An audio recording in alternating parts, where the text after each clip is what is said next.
Apa dalam Quran ayat-ayat dan amalan yang membantu menghadirkan ketenangan? Satu, saya tulis cepat. Dan saya sudah pernah sampaikan ini dan alhamdulillah insya Allah banyak manfaatnya. Satu, Quran surah 13 ayat 28. Amalannya dua, Quran surah ke-20 ayat 14. Tiga, Quran surah ke-4 ayat 103. 4, Quran surah ke-15 ayat 9. 5, Quran surah ke-54 ayat ke-17, 22, 32, 40. Ini untuk anxiety atau kecemasan berlebihan. 1, Quran surah 13 ayat 28. Perhatikan kalimatnya. Pelan-pelan Bu. Ibu kalau gelisah, cemas itu adanya di hati atau di fisik? Dari hati baru mengalir ke pikiran kan? Baik, perhatikan bagaimana cara menenangkan hati sehingga pikiran ikut tenang. Ini langsung dari Allah. Ala bidzikrillahi tatmainnul qulub. Kata Allah, ala, yakinkan pada dirimu. Fokus. Ala itu harful istikhbar wa taukid.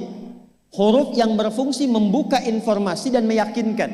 Jadi kalau ibu ingin tenang, ada yang divonis cemas berlebihan, anxiety. Pertama kata Quran mesti yakin dulu nih. Lawan itu yakinkan pada diri. Bidzikrillahi, dengan banyak meningkatkan zikir kepada Allah, tatmainnul qulub, dampaknya ke hati memberikan ketenangan. Jadi rumus cepat menghilangkan kegelisahan. Obat yang pertama kata Al-Quran, zikrullah. Apa obatnya? Amalan zikrullah ada 4. Amalan zikrullah ada 4.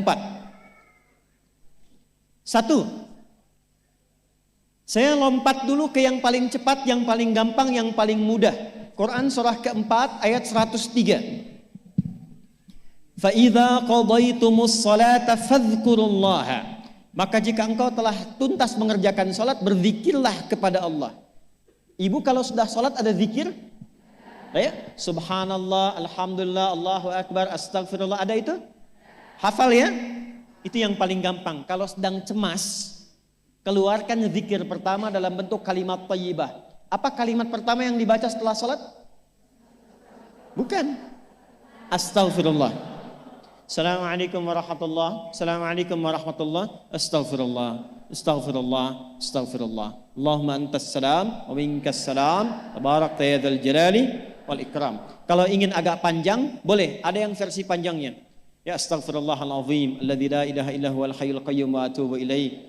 Baca 3 kali. Allahumma antas salam wa minkas salam wa ilaika ya'udus salam. Fahayyina rabbana bis salam wa adkhilna al jannata daras salam. Tabarakta ya dzal jalali. Yang pertama versi singkat, yang kedua digabung dengan doa versi panjang. Kalau sedang gelisah, bacakan cepat, tapi harus yakin. Karena kalimat Qur'annya mesti yakin. Astagfirullah, astagfirullah, astagfirullah. Jangan cuma di lisan sambil ingat Allah. Enggak, ini enggak main-main ya, ini enggak main-main. Jadi begitu sedang gelisah, cemas berlebihan, merasakan cemas, anak gimana belum datang, astagfirullah. Tapi sampaikan ke jiwa, ingat Allah, astagfirullah. Astagfirullah. Sampai terjadi perubahan dalam hatinya, merasakan ketenangan. Astagfirullah, astagfirullah. Kalau itu belum tuntas, ambil wudhu. Amalkan yang kedua, Quran surah ke-15 ayat yang ke-9. Inna nahnu nazzalna dzikra wa inna lahu lahafidhun. Dengan keagunganku aku turunkan Al-Quran itu sebagai zikir.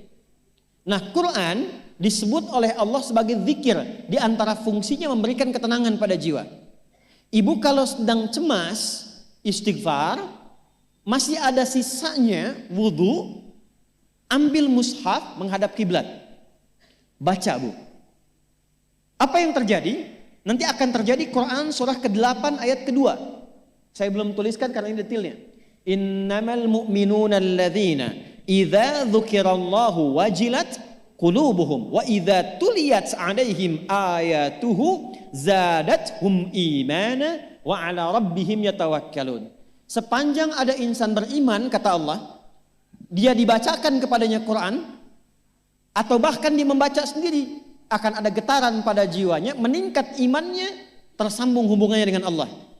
Yang paling dahsyat, ibu ambil wudhu, buka mushaf, baru dibuka mushafnya, kok tiba-tiba ayatnya sesuai dengan apa yang kita rasakan. Kadang terjadi begitu. Lu tiba-tiba ibu baca aja ibu baca. Tapi bacanya bukan cuma di lisan, sambungkan lisan dengan kolbu. Kalau tahu, cari surat-surat yang sesuai dengan kebutuhan.